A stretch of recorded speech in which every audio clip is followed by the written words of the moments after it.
여러분은 한국에서 10명 중 단 3명만이 85세까지 건강하게 살 수 있다는 사실을 아시나요?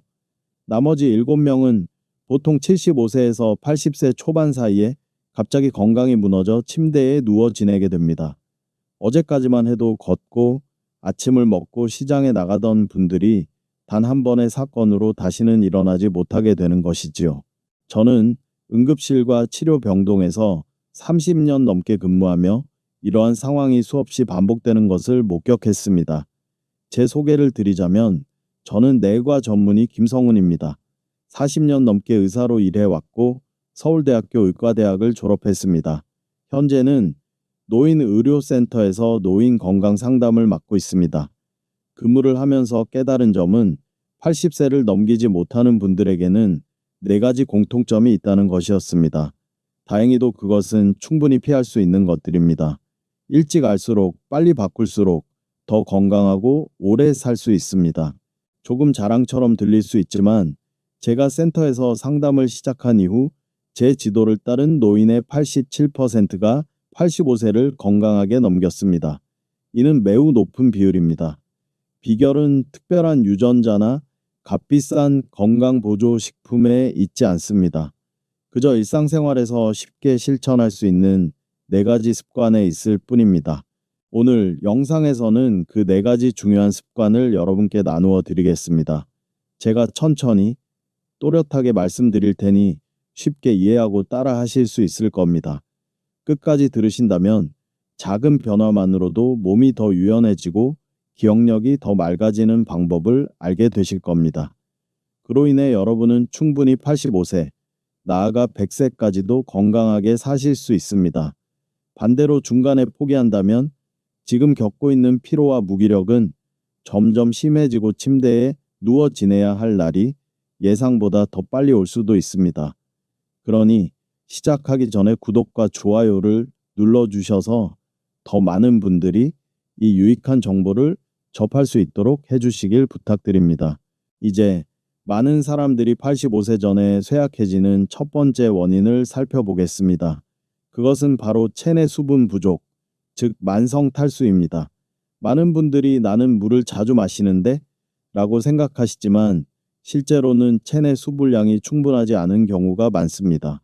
특히 노인분들은 혈압약, 당뇨약, 이뇨제 등 여러 가지 약을 복용하는 경우가 많습니다. 이런 약들은 수분을 더 빨리 배출시켜 몸이 심각하게 탈수 상태에 빠지게 합니다. 어떤 분들은 물이 그렇게까지 중요합니까? 라고 묻습니다. 대답은 매우 중요합니다. 우리 몸의 절반 이상은 물로 이루어져 있지만 나이가 들수록 그 양은 점점 줄어듭니다. 안타깝게도 많은 노인분들이 하루 종일 물 마시는 것을 피하려 합니다. 물을 많이 마시면 화장실을 자주 가야 해서 불편하다고 하거나 나는 목이 안 마른데 괜찮겠지 라고 말씀하십니다. 하지만 바로 그런 생각이 병의 씨앗이 됩니다. 저는 한 사례를 뚜렷하게 기억합니다. 74세 이정숙 할머니입니다. 늘 피곤하고 아침에 일어나면 머리가 무겁고 오후에는 어지러워 소파에만 앉아 있고 싶어 하셨습니다. 식사도 잘 안 되고 기억력도 떨어지고 짜증도 잦았습니다. 검사 결과 특별한 이상은 없었지만 단 한 가지, 체내 수분량이 극도로 낮았습니다. 자세히 확인해 보니 이뇨제, 혈압약, 당뇨약 3가지를 모두 복용하고 계셨습니다. 이 약들이 나트륨과 수분을 몸 밖으로 몰래 배출시키면서 장기간 탈수 상태에 빠지게 만든 것이었습니다. 게다가 할머니는 거의 물을 마시지 않았습니다. 그래서 저는 하루에 적어도 4컵의 물을 마시고 마그네슘을 추가로 보충하시라고 권했습니다. 불과 2주 만에 얼굴이 확연히 달라졌습니다. 피로감이 눈에 띄게 줄었고 아침에 가볍게 일어날 수 있었으며 특히 짜증이 줄었다고 말씀하셨습니다. 이것이 바로 장기간 탈수에서 벗어난 몸의 회복이었습니다. 많은 분들이 탈수를 가볍게 여깁니다. 당장 심각한 질병처럼 보이지 않기 때문입니다. 그러나 사실 이 상태가 오래 지속되면 뇌졸중이나 심근경색 같은 갑작스러운 사건으로 이어질 수 있습니다. 몸에 수분이 부족하면 혈액이 끈적해지고 심장은 더 강하게 펌프질을 해야 하며 혈압이 오르고 혈관은 점점 딱딱하고 좁아집니다. 뿐만 아니라 탈수는 체내 독소가 원활하게 배출되지 못하게 합니다. 독소가 쌓이면 피로, 두통, 소화불량, 기억력 저하 같은 증상이 나타나는데 흔히 노화 때문이라고 착각하기 쉽습니다. 그러나 그 뿌리는 단순히 수분 부족일 수 있습니다. 그렇다면 병원에 가지 않고도 내 몸이 탈수 상태인지 어떻게 알 수 있을까요? 아주 간단한 자가 진단법이 있습니다. 첫째, 소변색을 관찰해 보세요. 옅고 맑은 노란색이면 수분이 충분한 상태입니다. 반대로 진한 노란색이거나 갈색을 띠면 탈수 신호입니다. 둘째, 거울로 혀를 확인해 보세요. 혀 표면이 건조하고 갈라져 있거나 하얀 막이 끼거나 매끈하지 않다면 몸 전체가 건조하다는 뜻입니다. 마지막으로 손등 피부를 살짝 잡아당겨 보세요. 피부가 원래 자리로 바로 돌아오지 않고 천천히 회복된다면 이는 명확한 탈수 신호입니다. 이 세 가지 방법만 기억해도 손쉽게 내 몸의 수분 상태를 점검할 수 있습니다. 다음 질문은 언제 얼마나 어떻게 물을 마셔야 할까? 입니다. 많은 분들이 하루에 8컵을 꼭 마셔야 한다는 말을 듣고 억지로 계속 마시려고 합니다. 하지만 사실 이런 방식은 오히려 몸에 부담이 될 때도 있습니다. 가장 중요한 것은 양이 아니라 타이밍입니다. 젊은 사람들은 많은 양을 한꺼번에 마셔도 괜찮지만 노인들에게 더 효과적인 방법은 한 번에 한 컵씩 하루에 4번 규칙적으로 마시는 것입니다. 첫 번째는 아침에 일어나자마자 마시는 것입니다. 따뜻한 물 한 컵은 밤새 건조했던 몸을 깨우는 역할을 하고 장의 움직임을 원활하게 해주어 특히 변비가 있는 분들에게 매우 유익합니다. 두 번째는 점심 식사 30분 전입니다. 이때 물을 마시면 소화에 부담을 주지 않으면서도 음식 섭취량을 잘 조절할 수 있습니다. 세 번째는 외출 후 집에 돌아왔을 때입니다. 알아차리지 못해도 이동 과정에서 이미 많은 수분이 손실되기 때문에 이때 물 한 컵이 균형을 회복시켜 줍니다. 그리고 마지막은 잠들기 1시간 전이 가장 이상적입니다. 늦지 않게 따뜻한 물 반 컵에서 한 컵 정도만 마셔도 밤 동안의 탈수를 막고 체내에 쌓인 독소를 배출하는 데 충분합니다. 이 습관을 유지하면 몸은 아주 빠르게 반응합니다. 대부분의 사람들은 단 3~5일 만에 배변이 수월해지고 두통이 줄어들며 무기력함도 점차 사라지는 것을 느낍니다. 이제 두 번째 이야기를 들려드리겠습니다. 많은 분들이 저에게 이렇게 말하곤 합니다. 저는 하루에 10,000보 이상 걷는데 그러면 운동은 충분한 거 아닌가요? 물론 걷기는 매우 좋은 습관입니다. 하지만 걷기만으로는 충분하지 않습니다. 저는 매일 꾸준히 산책을 했지만 어느 날 계단에서 가볍게 발을 헛디뎌 고관절이 골절되어 결국 병원에서 혼자 일어나지 못하는 분들을 여러 번 보았습니다. 왜 이런 일이 생길까요? 걷기는 지구력만 키울 뿐 몸을 지탱하는 근력을 만들어 주지는 못하기 때문입니다. 다리, 허벅지, 엉덩이와 같은 핵심 근육은 넘어짐을 막아주는 방패와 같지만 따로 단련하지 않으면 매년 1.2%씩 줄어듭니다. 이를 근감소증이라고 합니다. 근육이 줄어들면 단순히 힘만 잃는 것이 아닙니다. 면역력이 약해지고 혈당 조절 능력이 떨어지며 심지어 폐렴에 걸릴 위험도 높아집니다. 근육은 앉고 일어서고 걷고 씹고 호흡하는 모든 일상의 기초입니다. 그 기초가 무너지면 몸 전체가 차츰 쇠약해집니다. 저는 78세 박철수 어르신의 사례를 기억합니다. 그는 하루만 보 이상 걷기만 하면 건강에 충분하다고 믿었습니다. 그러나 근육이 부족해 발을 살짝 헛디뎠을 뿐인데 고관절이 골절되었습니다. 그때부터 거동이 불편해졌고 식욕과 삶의 의지도 함께 줄어들었습니다. 무서운 점은 근육은 사용하지 않으면 매우 빠르게 줄어들지만 다시 회복하려면 몇 배의 시간과 노력이 필요하다는 것입니다. 여러분은 지금도 걷는 습관을 유지하고 계신가요? 아주 잘하고 계십니다. 하지만 여기에 간단한 근력 운동 몇 가지를 더한다면 그것은 단순한 운동이 아니라 수명을 연장하는 비결이 됩니다. 이 운동은 결코 복잡하지 않습니다. 값비싼 헬스장이나 무거운 기구가 필요하지 않습니다. 집에 있는 의자 하나와 약간의 끈기면 충분합니다. 제가 가장 먼저 권하는 운동은 의자에서 일어나기입니다. 등을 곧게 펴고 의자에 앉았다가 10번 일어서는 동작입니다. 의자에 기대지 않고 손은 무릎 위에 가볍게 올려두세요. 이 동작은 허벅지와 엉덩이 근육을 단련해 하체 근력을 키우고 균형 감각을 개선합니다. 다음은 벽이나 싱크대를 짚고 발뒤꿈치 들기 운동입니다. 두 발을 모아 똑바로 서서 균형을 위해 벽에 손을 가볍게 댄 후 발뒤꿈치를 천천히 들어 올려 몇 초간 유지하다가 내리면 됩니다. 이 동작은 종아리 근육을 강화하고 혈액순환을 개선하며 계단을 오르내릴 때의 흔들림을 줄여줍니다. 마지막 운동은 한 발로 서기입니다. 식탁이나 싱크대를 가볍게 짚고 한쪽 발을 들어 약 10초간 버텨보세요.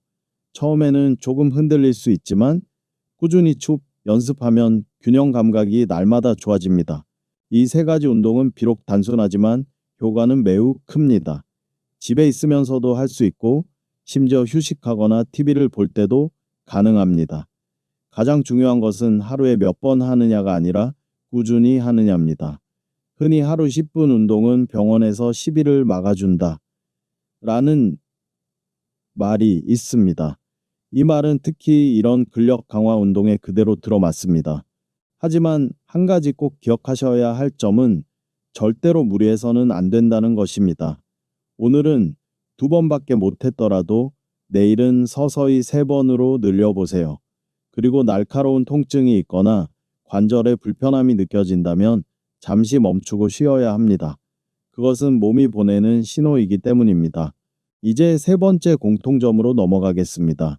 얼핏 들으면 생소하게 느껴질 수 있지만 오랜 진료 경험 속에서 저는 수없이 많은 사례를 보았습니다. 문제는 바로 노인분들이 장기간 복용해야 하는 약에 있습니다.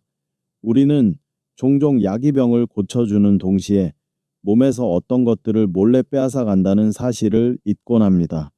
먼저 분명히 말씀드립니다. 이것이 약을 끊어야 한다는 뜻은 전혀 아닙니다. 의사가 처방한 약은 반드시 계속 복용해야 합니다. 그러나 중요한 것은 약이병을 치료하는 동시에 필요한 영양소를 빼앗아 갈 수 있다는 점을 이해하는 것입니다. 저는 70대 후반의 이영철 어르신 사례를 기억합니다.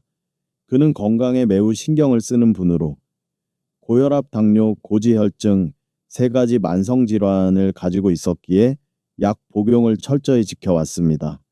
그런데 최근 들어 기억이 자꾸 끊기고 말하려는 단어가 떠오르지 않으며 다리에 힘이 빠져 걸음이 느려지고 대화 도중 멍하니 서 있는 경우까지 생겼습니다. 그는 혹시 치매가 시작된 것은 아닐까 크게 걱정했습니다. 검사 결과 우려했던 질환은 전혀 없었습니다. 대신 그의 혈액에서 비타민 B1이 심각하게 부족했고 마그네슘과 코엔자임 Q랭 수치도 기준 이하로 떨어져 있었습니다. 이 영양소들이 질병 때문에 사라진 것이 아니라 약 때문이었습니다. 고혈압 약은 마그네슘과 칼륨을 몸 밖으로 배출시키는 경향이 있고 당뇨약은 천천히 비타민 B군을 고갈시킵니다. 또 고지혈증 약은 세포가 에너지를 만드는 연료 역할을 하는 COQ 등을 줄입니다. 이 3가지 영양소는 단순한 보충제가 아닙니다. 심장이 건강하게 뛰고 뇌가 맑게 작동하며 근육이 힘을 낼 수 있도록 하는 기초입니다. 그래서 저는 그날부터 어르신께 매일 식단에 등푸른 생선, 바나나, 견과류를 더하고 부족한 부분은 건강보조제를 통해 보충하시라고 권했습니다. 불과 한 달 만에 말씀이 또렷해지고 기억력이 뚜렷하게 좋아졌으며 무엇보다 다리에 힘이 점차 돌아왔습니다. 어르신은 저에게 이렇게 말씀하셨습니다. 의사 선생님, 저는 약만 잘 챙겨 먹으면 충분한 줄 알았는데 오히려 약이 제 몸에서 영양소를 빼앗고 있었군요. 약은 결코 빠질 수 없는 것입니다. 그러나 동시에 약으로 인해 내 몸에서 무엇이 빠져나갔는지도 반드시 살펴야 합니다. 정기적인 혈액 검사와 식단의 몇 가지 작은 변화를 통해 에너지는 다시 돌아옵니다. 예를 들어 아침 식사에 바나나 하나만 더해도 심장과 신경에 꼭 필요한 영양소를 보충할 수 있습니다. 점심에 고등어나 청어 같은 등푸른 생선을 먹으면 오메가3와 코엔자임 Q3이 풍부해 혈관을 더 유연하게 만들어줍니다. 간식으로 호두나 아몬드를 조금 더 먹는 것도 아주 좋습니다. 식탁 위에 작은 한 가지 음식만으로도 약이 빼앗아간 빈자리를 채울 수 있습니다. 저는 한 번 더 분명히 말씀드리고 싶습니다. 어떤 약을 복용하고 계시든 절대로 임의로 중단해서는 안 됩니다. 반드시 주치의의 지시에 따라야 합니다. 그리고 만약 몸이 영양소를 잃었다면 반드시 올바른 방법으로 보충해야 합니다. 자연식품이나 건강보조제를 통해서 말입니다. 네 번째 공통점은 질병이나 약처럼 눈에 띄는 것이 아니지만 제 생각에 이는 어떤 신체 질환보다도 빠르게 사람을 무너뜨리는 요소입니다. 그것은 바로 말이 사라지고 인간관계가 틀어지거나 단절되는 삶입니다. 많은 분들이 고립이나 외로움은 단순히 심리적인 문제라고 생각합니다. 그러나 의학적으로 외로움은 건강에 매우 큰 위험 요인입니다. 면역 체계를 약화시키고 염증을 증가시키며 심지어 사망 위험까지 높입니다. 외롭게 지내면 스트레스 호르몬인 코르티솔이 계속 분비되고 장기적으로는 혈압이 오르고 심장은 지쳐버리며 뇌의 감정 조절 능력도 점차 약해집니다. 교류가 줄고 만남이 줄면 뇌는 자극을 잃고 감정은 무뎌지며 몸은 점차 스스로를 지킬 힘을 잃습니다. 저는 80세가 넘은 박모 어르신의 사례를 기억합니다. 원래 건강도 꽤 괜찮았고 약도 많이 드시지 않았으며 매일 직접 요리를 하고 정원도 돌보셨습니다. 하지만 배우자가 세상을 떠난 뒤 거의 집 밖에 나가지 않으셨습니다. 전화 받는 것조차 꺼려했고 양로원에도 가지 않으셨습니다. 단 1년 만에 신체 변화가 뚜렷해졌습니다. 혈압이 오르고 불면증이 생겼으며 식욕도 사라졌습니다. 병원에 탈진 상태로 오셨을 때 저는 혈압보다 얼굴을 오래 바라봤습니다. 그 얼굴에는 어떤 검사 결과로도 표현할 수 없는 깊은 외로움이 담겨 있었기 때문입니다. 저는 어르신께 이렇게 말씀드렸습니다. 매일 최소 10분은 전화 통화를 하세요. 자식에게 걸어도 좋고 친구에게 걸어도 좋습니다. 그것이야말로 귀한 약입니다. 처음에는 무심했지만 자녀와 통화를 시작하면서 조금씩 달라지기 시작했습니다. 목소리에 생기가 돌고 불면증이 줄었으며 식욕도 돌아왔습니다. 저는 한 가지를 아주 분명히 강조하고 싶습니다. 외로움은 하나의 병입니다. 그러나 충분히 치료할 수 있는 병입니다. 그 치료약은 바로 소통입니다. 하루 10분의 대화, 일주일에 한 번의 나들이, 양로원에서의 노래 한 곡, 복지관에서의 한마디 인사, 이런 사소해 보이는 것들이 바로 육체와 정신을 함께 살리는 약입니다. 아마 제가 네 가지, 즉 물을 충분히 마시고 근육을 지키고 영양소를 보충하고 연결을 유지하라고 말씀드린 것을 들으시고 어떤 분들은 말은 좋지만 실천은 쉽지 않다 라고 생각하실지도 모릅니다. 맞습니다. 그래서 저는 실제로 그런 작은 변화를 시작한 분들의 이야기를 전해드리고 싶습니다. 한 노부부가 있었습니다. 두 분 모두 84세로 고혈압과 당뇨를 앓고 있었습니다.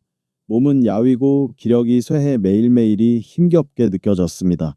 약을 빠짐없이 챙겨 먹었지만 피로는 점점 더 심해지고 몸은 차츰 쇠약해졌습니다. 그래서 저는 아주 단순한 조언을 드렸습니다. 하루 4컵의 물, 식사 때 한 줌의 견과류, 10분간의 의자에서 일어나 앉기 운동, 그리고 딸에게 전화 한 통. 처음에는 반신반의했지만 두 분은 함께 시작하겠다고 약속했습니다. 먼저 물을 마시자, 식사 전에 견과류를 씹자, 저녁에는 마주 앉아 다리 들기 운동을 하자. 3달 뒤 재진 결과 두 분의 혈압은 더 안정적이었고 근육도 조금 늘었으며 무엇보다 표정이 완전히 달라져 있었습니다. 두 분은 미소를 지으며 제게 이렇게 말씀하셨습니다. 이제는 우리도 10년은 더 살 수 있을 것 같아요. 또 다른 이야기는 김영자 할머니에 관한 것입니다. 혼자 사신 지 오래였고 한구울제를 자주 복용하며 하루 종일 방 안에만 머무르셨습니다. 제가 복지관의 노래교실에 참여해 보시라고 권하자 노래도 싫고 사람 많은 곳도 싫다며 고개를 저으셨습니다.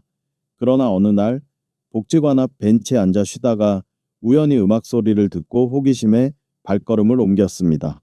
단 한 달 후 복지관 직원이 저를 찾아와 이렇게 말했습니다. 지금은 김할머니가 교실에서 가장 크게 노래하십니다. 그 후 할머니는 혈압약 복용량을 절반으로 줄였고 밤에는 잠도 더 잘 이루셨습니다. 단 한 곡의 노래 단 한 번의 외출이 한 사람의 삶을 완전히 바꾼 것입니다.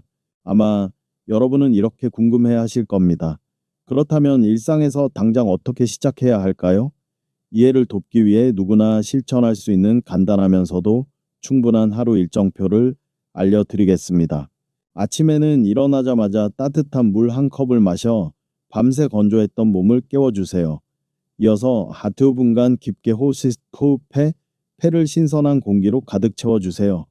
그 다음 제가 말씀드린 대로 10번 정도 의자에서 일어나 앉기 운동을 해보세요. 이것만으로도 몸과 뇌를 깨우고 새로운 하루를 준비할 수 있습니다. 점심에는 식탁에 고등어나 청어 같은 등푸른 생선을 조금 더하고 견과류를 한 줌 곁들여 보세요. 이는 심장, 뇌, 근육을 지탱하는 중요한 영양 공급원입니다. 식사 후에는 자녀나 친구에게 전화를 걸어보세요. 단 10분의 대화라도 마음을 편안하게 하고 가슴을 따뜻하게 해주는 약이 됩니다. 오후에는 시간이 되면 집 안이나 마당을 천천히 걸어보세요. 이어서 벽이나 싱크대에 손을 짚고 발뒤꿈치 들기 운동을 몇 번 추가해 보세요. 이 간단한 동작들이 혈액순환을 돕고 균형 감각을 키워 넘어짐을 예방해 줍니다. 저녁에는 잠들기 1시간 전에 따뜻한 물 한 컵을 더 마셔 밤 동안 탈수를 막아주세요. 그리고 가능하다면 작은 모임이나 복지관의 활동에 참여하거나 더 단순하게는 부부가 마주 앉아 하루를 이야기 나누는 시간을 가지세요. 바로 그런 사소한 순간들이야말로 몸과 마음을 건강하게 지켜주는 황금 열쇠입니다. 이 단순한 일정을 꾸준히 실천하기만 해도 여러분은 건강과 마음이 날마다 달라지는 것을 느끼실 수 있을 겁니다. 그리고 85세, 나아가 100세까지도 활기차고 평온한 삶을 살아갈 수 있습니다. 하지만 좋은 습관과 함께 많은 어르신들이 자주 범하는 몇 가지 흔한 실수도 꼭 짚어드리고 싶습니다. 이 실수들은 사소해 보이지만 반복되면 건강을 빠르게 무너뜨릴 수 있습니다.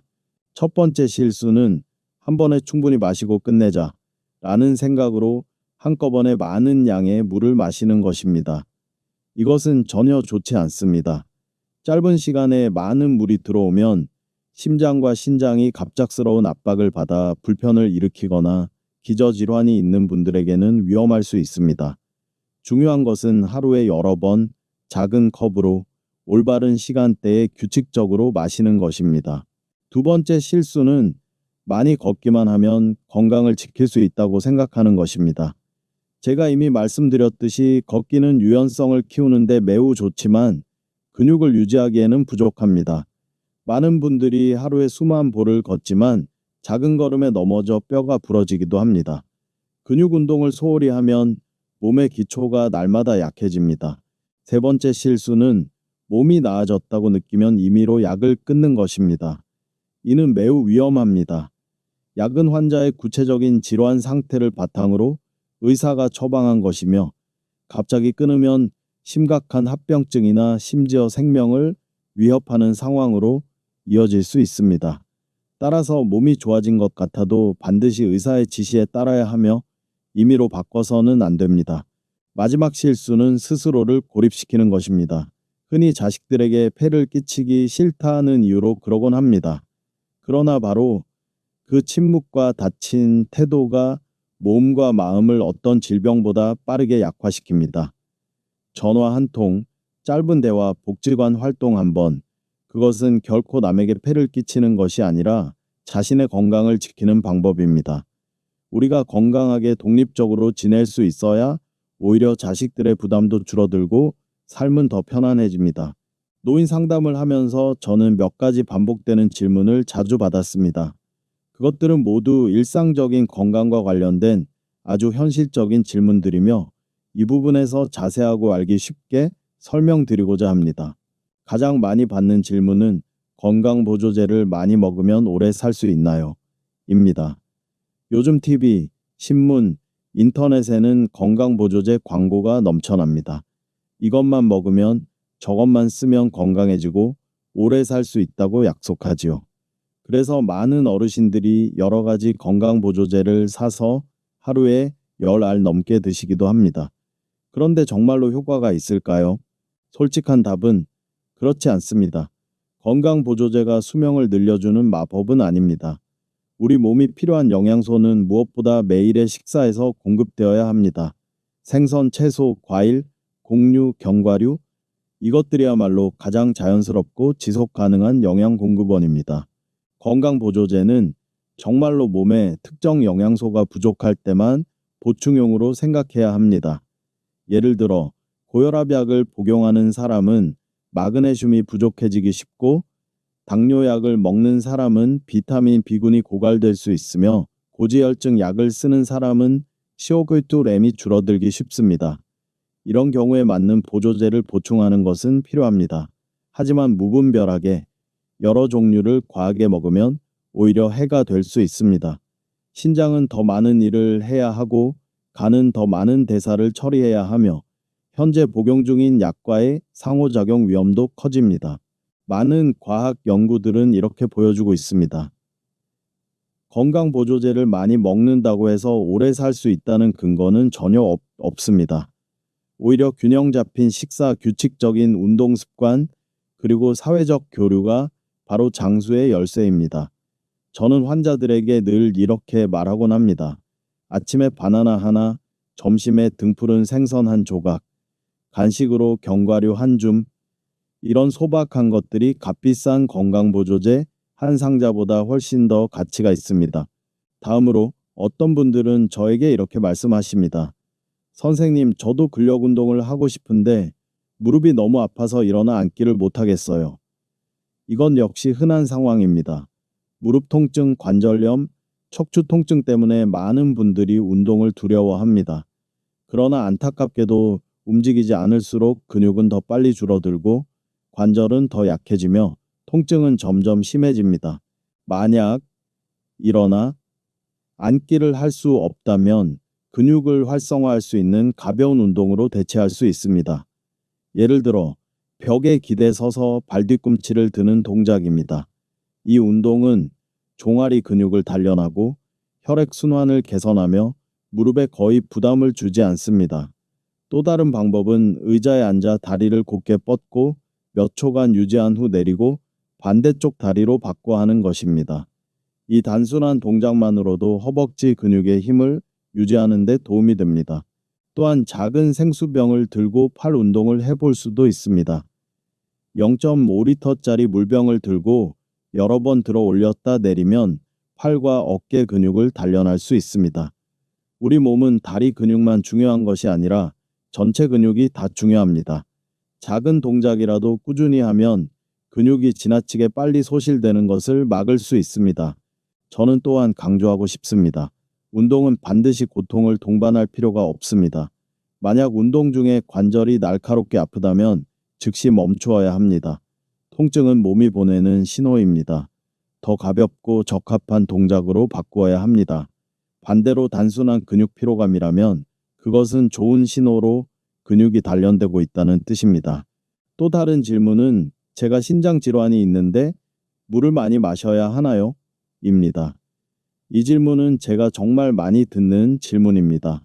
우리는 흔히 물을 많이 마셔야 해독이 된다 라는 것을 건강의 황금 규칙처럼 말하곤 합니다. 하지만 신장에 문제가 있는 분들에게는 물 마시기가 그렇게 단순하게 적용되지 않습니다. 우리 몸은 하나의 기계와 같습니다.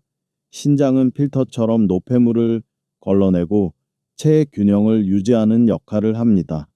그런데 신장 기능이 약해지면 물과 노폐물을 걸러내는 능력이 떨어집니다.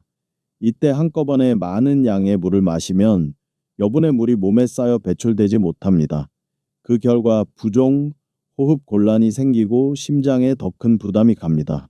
그렇다면 얼마만큼 마셔야 할까요? 답은 개인의 신장 상태에 따라 다릅니다. 신장 기능이 정상인 사람은 하루에 4, 6컵 정도의 물을 나누어 마시는 것이 적당합니다. 하지만 만성신장 질환을 가진 사람은 혈액검사, 소변검사, 그리고 담당 의사의 소견에 따라 수분 섭취량이 달라져야 합니다. 어떤 사람은 하루 1리터만 필요하고 어떤 사람은 더 적게 권장되기도 합니다. 제가 가장 강조하고 싶은 것은 신장 질환을 치료받는 분들은 절대로 임의로 물의 양을 줄이거나 늘려서는 안 된다는 것입니다. 반드시 담당 의사에게 상담해야 합니다. 그러나 어떤 경우든 원칙은 같습니다. 물을 하루에 여러 번 나누어 조금씩 마시는 것입니다. 그래야 몸이 더 잘 흡수할 수 있고 신장이나 심장에 갑작스러운 부담을 주지 않습니다. 제가 자주 받는 또 하나의 질문은 친구가 많지 않은데 어떻게 외로움을 피할 수 있을까요?입니다. 많은 어르신들이 특히 자녀들이 성인이 되어 멀리 살게 되면 사회적 연결을 유지하기가 어렵다고 느낍니다. 더 이상 대화할 친구가 많지 않다고 생각하는 것이지요. 하지만 사실 소통은 꼭 옛 친구나 가족과만 해야 하는 것은 아닙니다. 여러분은 작은 연결부터 시작할 수 있습니다. 이웃에게 건네는 인사 한마디, 가게 주인과 나누는 짧은 대화, 복지관에서의 대화 한 번. 이런 작은 연결들이 마음에 큰 변화를 일으킬 수 있습니다. 인간의 뇌는 몇 마디 대화라도 소통이 있으면 긍정적으로 반응하도록 설계되어 있습니다. 또한 기체조 동호회, 노래교실 걷기 모임과 같은 단체 활동에 참여하는 것도 아주 효과적입니다. 처음에는 어색할 수 있지만 일단 참여하면 사회적 유대가 점차 형성됩니다. 작은 모임이라도 내가 속해 있다는 느낌만으로 외로움은 충분히 밀려납니다. 위에서 말씀드린 질문들은 제가 오랜 진료 생활에서 들어온 수많은 궁금증 중 일부일 뿐입니다. 만약 여러분이 다른 의문을 가지고 계시다면 댓글로 남겨주십시오. 제가 시간을 내어 자세히 답해 드리겠습니다. 저는 이렇게 믿습니다. 올바르게 이해하고 올바르게 실천하며 꾸준히 유지한다면 건강과 수명은 분명히 크게 개선될 수 있습니다. 현대의학은 이미 증명했습니다. 모든 것을 결정하는 것은 유전자나 약이 아니라 매일의 습관, 물을 올바르게 마시고 근육을 지키고 영양소를 제대로 보충하고 사회적 소통을 유지하는 것입니다. 제가 말씀드린 4가지를 완벽하게 다 하지 않아도 됩니다. 작은 것 하나만 시작해도 몸은 아주 솔직하게 반응합니다. 마치 시든 화분에 매일 물을 주면 다시 살아나는 것처럼 말입니다. 여러분이 70세든 80세든 변화하기에 절대 늦지 않습니다. 몸이 달라지면 생각이 달라지고 생각이 달라지면 삶의 궤적이 달라집니다. 물 한 컵, 10번에 앉았다 일어서기, 견과류 한 줌, 전화 한 통. 그중 어느 것이든 일주일에 3번만 꾸준히 해도 몸은 기억합니다. 그 신호가 세포 하나하나에 전달되어 우리가 더 오래, 더 건강하게, 더 따뜻하게 살 수 있게 해줍니다. 꼭 기억하세요. 완벽할 필요는 없습니다. 오늘 물을 3컵만 마셨더라도 그것은 실패가 아니라 어제보다 한 컵 더 마신 성공입니다. 오늘 운동을 깜빡하셨더라도 스스로를 탓하지 마세요. 내일 다시 시작하면 됩니다. 가장 중요한 것은 결코 포기하지 않는 마음입니다. 몸이 피곤하거나 아프거나 기분이 좋지 않은 날도 있을 겁니다. 그럴 때는 충분히 쉬셔도 됩니다. 억지로 할 필요는 없습니다. 이 모든 것은 삶을 지탱해주기 위한 것이지 스스로에게 부담을 더하기 위한 것이 아닙니다.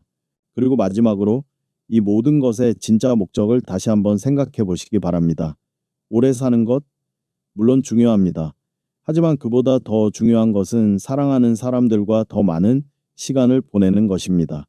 자녀와 손주들의 성장을 지켜보고 여전히 자녀들의 든든한 버팀목이 되고 배우자와 함께 더 많은 길을 걸으며 소중한 추억을 쌓고 이웃과 친구들과 정을 나누며 사는 것입니다.